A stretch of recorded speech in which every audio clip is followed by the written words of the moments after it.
देखो ये क्वेश्चन है हमारा, read short note on VSEPR theory.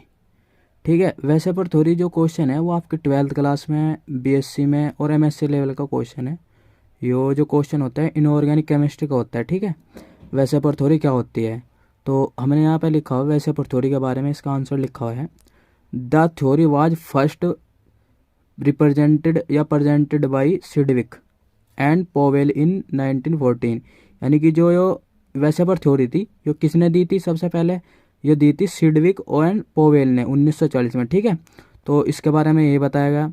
और फिर बताया गया कि VSEPR theory is based to predict the shape of the molecule from the electron pair that surrounding the central atom of the molecule.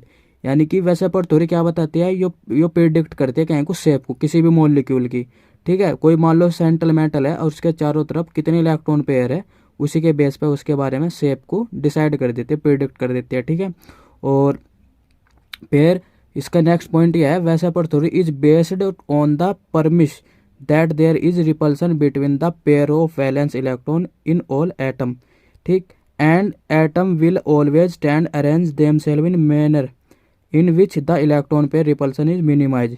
यानी कि जो वेसेपर थ्योरी है यो बेस है, कहीं पे बेस्ड है, यो जो करती है रिपल्सन होता है। मान लो कि दो कोई इलेक्ट्रॉन या एटम है, उनके बीच में मिनिमम रिपल्सन हो, इस तरीके से इलेक्ट्रॉन अपने आप को बैलेंस कर लेते हैं, अरेंज कर लेंगे। ठीक है, सेंट्रल मेटल के चारों तरफ। ठीक है, रिपल्सन को मिनिमाइज करने के लिए, रिपल्सन को मिनिमाइज करके वे एक दूसरे के साथ में जो है एक उस पर मिनिमाइज करने के लिए एक दूसरे के साथ में अटैच्ड होंगे, ताकि उनके बीच में रिपल्सन मिनिमाइज हो, एक दूसरे को मिनिमाइज रिपल्सन करें। ठीक है, और मिनिमाइज रिपल्सन क्या होता है, देखो जो लोन पेयर हो गए, कोई भी दो में एटम है तो उनके बीच में बॉन्ड बनेगा, और जो बॉन्ड बनेगा तो कुछ इलेक्ट्रॉन बॉन्ड बनाने में काम आएंगे और कुछ नहीं आते। जो काम आते हैं उन्हें हम बॉन्ड पेयर बोलते हैं, यानी कि बीपी, और जो इलेक्ट्रॉन काम नहीं आते वे अकेले रह जाए उन्हें हम लोन पेयर बोलते हैं। ठीक है, तो इसमें लोन पेयर का ज़्यादा खेल है वेसेपर थ्योरी में। नेक्स्ट लिखा हुआ है, this arrangement of the atom determines the geometry of the resulting molecule. यानी कि किस तरीके से अरेंजमेंट कर लेंगे किसी भी मॉलिक्यूल की ज्योमेट्री को बताया जा सकता है वेसेपर थ्योरी के द्वारा। ठीक है, तो इसमें फिर नेक्स्ट है कि the different geometry that molecule can assume keeping the VSEPR theory can be in the illustration provided in figure. देखो जो मॉलिक्यूल होते हैं सबकी अलग अलग शेप होते हैं, किसी भी मॉलिक्यूल की सेम शेप नहीं होने की बिल्कुल भी। ठीक है, तो उनकी ज्योमेट्रिक शेप कैसी होगी, कैसे कैसे होंगे, वो एक आपको फिगर के द्वारा समझाया जाएगा बहुत ही इजी वे में। तो आप इसे समझ सकते हो, देख सकते हो। जो वेसेपर थ्योरी का चार्ट है इसके अकॉर्डिंग हम बहुत सारे जो मॉलिक्यूल होते हैं उनकी शेप को समझ सकते हैं। ठीक है, जैसे मान लो कोई आपके पास दो एटम है, दो एटम ने कोई मॉलिक्यूल बना रखा, तो वहाँ पे आपकी जो उसकी ज्योमेट्री होगी वो होगी लीनियर। कैसी होगी, लीनियर। और अगर कोई लोन पेयर, इनके पास कोई लोन पेयर नहीं होगा तो ये इनकी शेप बिल्कुल लीनियर रहेगी, कोई चेंज नहीं आने का। ठीक है, और मान लो कि आपके पास तीन एटम है और उन थ्री एटम ने क्या कर रखा, जैसे मान लो H2 होता है, दो H के होते हैं इसमें और एक आपका ऑक्सीजन का। तो जो वाटर मॉलिक्यूल होता है H2O, उसमें तीन एटम होते हैं, तो आपकी जो ज्योमेट्री होगी वो होगी ट्राइगोनल प्लेनर। ठीक है, और अगर नंबर नो लोन पेयर, कोई भी लोन पेयर ना हो तो ट्राइगोनल प्लेनर ही रहेगी। अगर मान लो आपके पास वो क्या है, उसके पास कोई लोन पेयर है, एक लोन पेयर है, तो आपकी शेप जो है वो ज्योमेट्री जो है चेंज हो जाएगी, तो बेंट हो जाएगी, थोड़ी सी झुक जाएगी। ठीक है, मिनिमम साइज पे ही अपने आप को अरेंज कर लेंगे। और ऐसे ही एग्जांपल, या फिर एक और आपके पास हो, मान लो कि आप चार एटम है और उन चार एटम ने क्या कर रखा हो, मॉलिक्यूल कोई बना रखा हो, जैसे NH3 होता है, तो आपकी जो शेप होगी, जब फोर एटम होंगे तो आपकी शेप वहाँ कौन सी होगी, टेट्राहेड्रल। कौन सी होगी, टेट्राहेड्रल। और अगर कोई लोन पेयर नहीं है तो टेट्राहेड्रल रहेगी। अब मान लो कि एक लोन पेयर आ गया तो आपकी वो क्या हो जाएगी, ट्राइगोनल पिरामिड हो जाएगी। ठीक है, एक लोन पेयर होने की वजह से मॉलिक्यूल चार ही हैं, वो सॉरी एटम चार ही हैं मॉलिक्यूल में, लेकिन अगर लोन पेयर नहीं है तो आपका टेट्राहेड्रल, और एक भी लोन पेयर आ गया, तो आपकी हो जाएगी ट्राइगोनल पिरामिडल। अगर आपके पास वो दो लोन पेयर आ गए तो वो बेंट शेप में चली जाएगी, क्या में, बेंट साइज में शेप हो जाएगी इसकी। ठीक, अब मान लो कि आपके पास कोई मॉलिक्यूल है जिसमें पांच एटम है, जैसे CH4, क्या होता है CH4 में पांच एटम होते हैं, 5 एटम कौन के, चार हाइड्रोजन के एक कार्बन का। तो जो इस तरीके की आपकी ज्योमेट्री होगी उसे हम कहेंगे ट्राइगोनल बाई पिरामिडल। क्या कहेंगे? Trigonal bi pyramidal.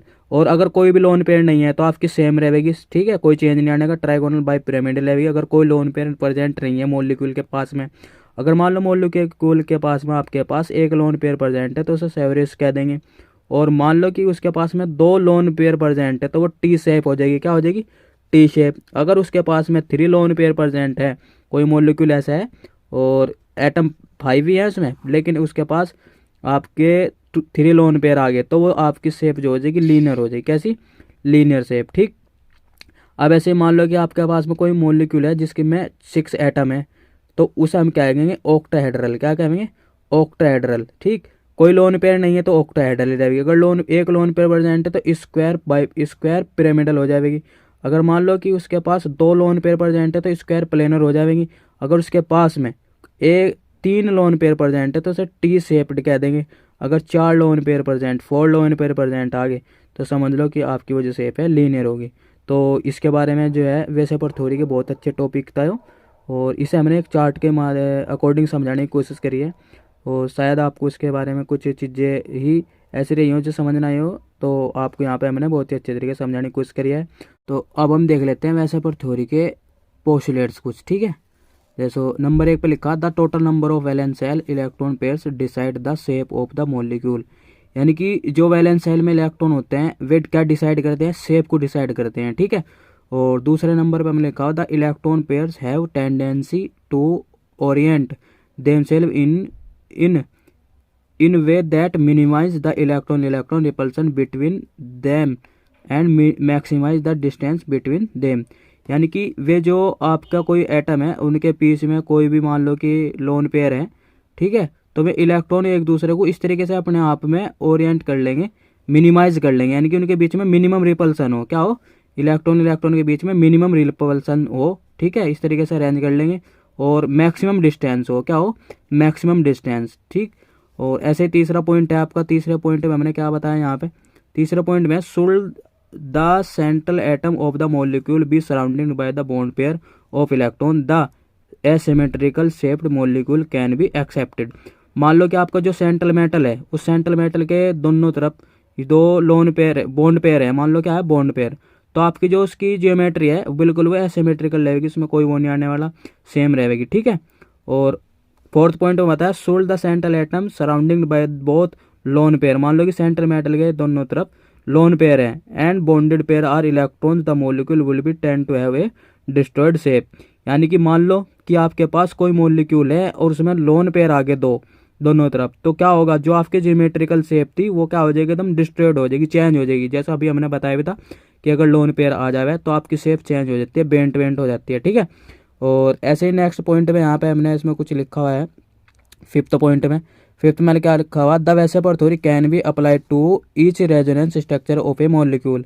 यानी कि जो आपकी वैसेपर थ्योरी है उसे आप रेजोनेंस के लिए भी अप्लाइड कर सकते हो। बहुत ही अच्छा टॉपिक है। और नेक्स्ट जो पॉइंट है इसका पोस्टुलेट्स है, वो जो पोस्टुलेट्स है उसमें बताया the strength of the repulsion is strength in two lone pair and weak in two bond pair. यानी कि मान लो अगर कहीं आपके पास दो लोन पेयर प्रेजेंट है तो वहाँ आपकी जो रिपल्सन स्ट्रेंथ होगी वो हाई होगी और वीक कैम होगी आपके, मान लो कि दो बॉन्ड पेयर प्रेजेंट है तो वहाँ पे वीक होगी। यानी कि लोन पेयर की टेंडेंसी या फिर इसकी स्ट्रेंथ रिपल्सन की ज़्यादा होती है जबकि बॉन्ड पेयर की कम होती है। तो इस पोस्टुलेट्स में हमने ये बहुत सारी अच्छी बातें डिस्कस करी है। अब इसके हम कुछ लिमिटेशन देख लेते हैं वेसेपर थ्योरी के। देखो वेसेपर थ्योरी के हमने लिमिटेशन लिखे हैं, 2 लिमिटेशन है। ठीक है।